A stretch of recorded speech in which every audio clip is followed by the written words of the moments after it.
नमस्कार साथियों, एक बार फिर से चर्चा के लिए मैं आपके बीच में हाजिर हूँ। चर्चा चल रही थी पाठ नंबर 4 की, कक्षा 9 के जनजातीय आंदोलनों की।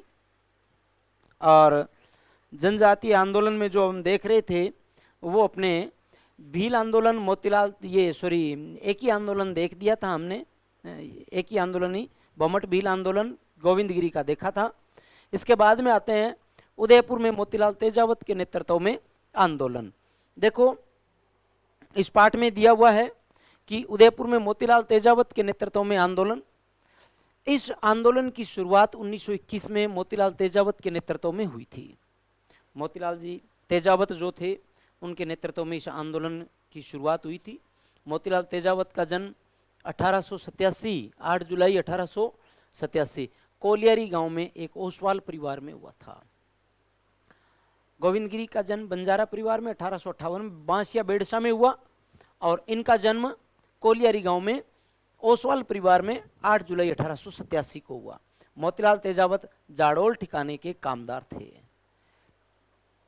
इस आंदोलन का मुख्य उद्देश्य बाहरी लगान, शोषण व सामंती जुल्मों से किसानों को मुक्त करवाकर उनमें एकता स्थापित करना था। आंदोलन का मुख्य केंद्र उदयपुर की जाडोल, कोटड़ा व गोगुंदा तहसीलें रही थी। कहां पर आंदोलन मूल रूप से हुआ तो उदयपुर की कोटड़ा, जाडोल और गोगुंदा तहसीलें ये आंदोलन के लिए मुख्य रूप से प्रसिद्ध थी। आगे देखो, नई लाइन में देखेंगे, मोतीलाल तेजावत ने मेवाड़ महाराणा के समक्ष लोगों की मांग पूरी करवाने के लिए, लोगों को उनके अधिकार दिलवाने के लिए, शोषित लोगों को, वंचित लोगों को बचाने के लिए मोतीलाल तेजावत ने मेवाड़ महाराणा के समक्ष 21 सूत्री मांग प्रस्तुत की थी, जिसे हम मेवाड़ की पुकार कहते हैं। मेवाड़ की पुकार का संबंध मोतीलाल जी तेजावत से है भाई, ठीक है ना। 1922 में सिरोही राज्य में मोतीलाल तेजावत के नेतृत्व में आदिवासी आंदोलन का दूसरा महत्वपूर्ण केंद्र बना था। सिरोही राज्य मोतीलाल जी तेजावत के आंदोलन का महत्वपूर्ण केंद्र दूसरा बना था। 5 मई 1922 को सेना ने बलोरिया गांव पर आक्रमण किया तथा गांव का बहुत बड़ा भाग जला दिया गया, जिसमें 11 आदिवासियों की जानें गई थी। 11 आदिवासी कहते हैं इसमें मारे गए थे भी।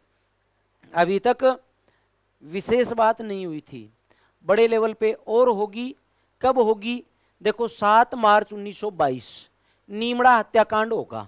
7 मार्च 1922 वह क्या था? नीमड़ा विजयनगर गुजरात नामक स्थान पर मोतीलाल तेजावत के नेतृत्व में भीलों की एक सभा हो रही थी, जिस पर गोलीबारी करवा दी गई, जिसमें 1200 भील मारे गए।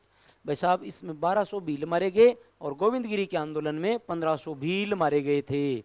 1200 भील मारे गए थे। इसके पश्चात मोतीलाल तेजावत भूमिगत हो गए। कालांतर में महात्मा गांधी के कहने पर मोतीलाल तेजावत ने आत्मसमर्पण कर दिया था ईडर पुलिस के समक्ष। ईडर ने इन्हें उदयपुर राज्य को सौंप दिया था। 3 अप्रैल 1936, भाई बहुत इंपॉर्टेंट चीज है, बहुत ही इंपॉर्टेंट। 3 अप्रैल 1936 जेल से इस शर्त पर रिहा किया गया कि कोई आंदोलनात्मक कार्य नहीं करेंगे। कब रिहा किए गए? 3 अप्रैल 1936 को मोतीलाल जी तेजावत रिहा हुए थे। अब बात आ जाती है मीणा जनजातीय आंदोलन की। बहुत इंपॉर्टेंट चीज है, मीणाओं ने आंदोलन क्यों किया? ऐसा क्या हो गया कि मीणा जो थे वो आंदोलन पे उतारू हो गए? देखो भी, राजस्थान की सबसे शिक्षित जनजाति मानी जाती है मीणा। मानी क्या जाती है, ठीक है ना। सर्वाधिक जनसंख्या वाली जनजाति भी है, सबसे शिक्षित जनजाति भी है। भूमि व राजस्व व्यवस्था के प्रति अपना रोष प्रकट करने के लिए 1851 में उदयपुर राज्य के जहाजपुर परगने के मीणाओं ने अंग्रेजों के विरुद्ध विद्रोह कर दिया था। उदयपुर राज्य के जहाजपुर के मीणा, देखो विशेष बात, मीणा सबसे शिक्षित और सर्वाधिक जनसंख्या वाली जनजाति है। और यहाँ के जो मीणा थे, भू राजस्व व्यवस्था के प्रति अपना रोष, क्योंकि कर ज्यादा लिया जा रहा था इनसे, 1851 में उदयपुर राज्य के जहाजपुर परगने के मीणाओं ने विरोध कर दिया।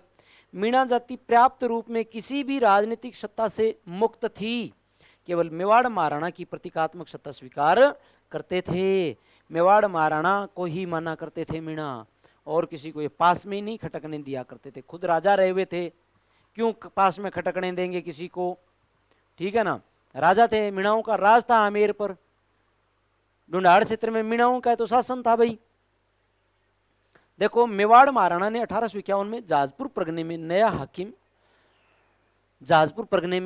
हाकिम मेहता रघुनाथ सिंह को नियुक्त कर दिया था, जो परगने से धन कमाने में व्यस्त था। 1851 की बात है। मेवाड़ महाराणा ने क्या किया था, मेहता रघुनाथ सिंह को नया हाकिम नियुक्त कर दिया जाजपुर परगने का, और ये धन कमाया करने, धन से मतलब था, पैसे से मतलब था केवल मेहता जी को, केवल धन कमाना इनका उद्देश्य था, जनता को हड़पना इनका उद्देश्य था। जनता के चाहे गलत काम हो चाहे कुछ भी हो, इनको मतलब सिर्फ पैसे से था। तो भाई महाराणा ने अंग्रेज अधिकारियों की शिकायतों के आधार पर हाकिम का स्थानांतरण कर दिया। मेहता अजीत सिंह को विद्रोही मीणाओं के दमन के कार्य को पूरा करने के उद्देश्य से नियुक्त किया गया। बात क्या हुई, इसके साथ साथ है ना, देखो इसके साथ शाहपुरा, बन्नेड़ा, बिजोलिया, भैंसरोड़गढ़, जाजपुर एवं मांडलगढ़ के जागीरदारों की सेनाएं सम्मिलित थी। शाहपुरा की, बन्नेड़ा की, बिजोलिया की, भैंसरोड़गढ़ की, जाजपुर की, मांडलगढ़ के जागीरदारों की सेनाएं भी शामिल थी। बात क्या हुई, दिसंबर 1854 में agent to governor general AGG general in Rajputana, Mewar का पॉलिटिकल एजेंट और हाड़ौती का पॉलिटिकल एजेंट सेना सहित जाजपुर व इटौदा में 1 महीने के लिए रुके थे। कौन कौन है, एजीजी राजस्थान के, पॉलिटिकल एजेंट मेवाड़ के, पॉलिटिकल एजेंट हाड़ौती के, जाजपुर व इटौदा में 1 महीने रुके थे भाई। जनवरी 1855 के अंत तक मीणा विद्रोही सेना के समक्ष आत्मसमर्पण के लिए बाध्य हो गए। फरवरी 1855 में जयपुर, अजमेर, बूंदी, मेवाड़ की सीमाओं पर स्थित देवली में सैनिक छावनी स्थापित की गई। क्यों, मीणाओं को के दमन करने के लिए, मीणा क्षेत्र में मीणाओं का दमन करने के लिए देवली में इन्होंने छावनी स्थापित कर दी। 1855 में देखो, 1855 में देवली छावनी को सेना का मुख्यालय बनाया गया, जो 1857 से 1860 के दौरान 42वीं देवली रेजिमेंट अथवा मीणा बटालियन के नाम से जानी गई थी। कब से कब तक रही है, 1857 से 60 तक रही थी। 1921 में 42वीं देवली रेजिमेंट, ध्यान देना, 1921 में 42वीं देवली रेजिमेंट और 43वीं एरिनपुरा रेजिमेंट को समाप्त कर दिया गया। आपको पूछ सकते हैं कि 42वीं देवली रेजिमेंट और 43वीं एरिनपुरा रेजिमेंट का समापन कब हुआ, 1921 में हुआ। इसके स्थान पर 1921 में मीणाओं की कोर स्थापना की गई, मीणा कोर की स्थापना की गई, ठीक है ना। जनवरी 1860 में जाजपुर मीणाओं ने विद्रोह कर दिया। कब किया जाजपुर के मीणाओं ने विद्रोह, जनवरी 1860 में। देखना भाई मेवाड़ महाराणा क्या कर रहे हैं, जनवरी 1860 में जाजपुर के मीणाओं ने विद्रोह किया था। महाराणा ने 29 जनवरी 1860 को चंद सिंह के नेतृत्व में सेना भेजी थी। भारी संख्या में मीणाओं को बंदी बनाया गया तथा 6 लोगों को तोपों से उड़ा दिया गया था। मीणाओं पर पुलिस थानों में नियमित उपस्थिति थोप दी गई थी। अब मीणाओं पर पुलिस थानों के लिए नियमित स्थिति थोप दी कि आप डेली रेगुलर थाने में जाओगे। आगे जब हम इस आंदोलन को है ना आगे और बढ़ेंगे, इस प्रकार जाजपुर का मीणा विद्रोह अंतिम रूप से नियंत्रित हो गया। यहाँ पर तो हो गया, लेकिन बाद में क्या होगा, मीणाओं को उकसाएंगे ये, आगे फिर मीणाओं पे जयराम पेशा कानून लगाएंगे, मीणाओं के लिए जरूरी करेंगे कि आप जाओ थाने में दिन में 2 बार 3 बार हाजिरी दो। तब ये एक बार फिर से उजागर होगा, फिर से उग्र आंदोलन होगा और मीणा जो है वो आज़ादी के 4-5 साल बाद तक भी अपने आप को स्वतंत्र करवाने के लिए आंदोलनरत रहेंगे। एक टाइम आएगा जयराम पेशा कानून समाप्त होगा और मीणाओं को उनके अधिकार जो है वो वापिस मिलेंगे। पाठ नंबर 5 की चर्चा अपने आगे आने वाली क्लास में करेंगे। तब तक के लिए धन्यवाद। राम राम।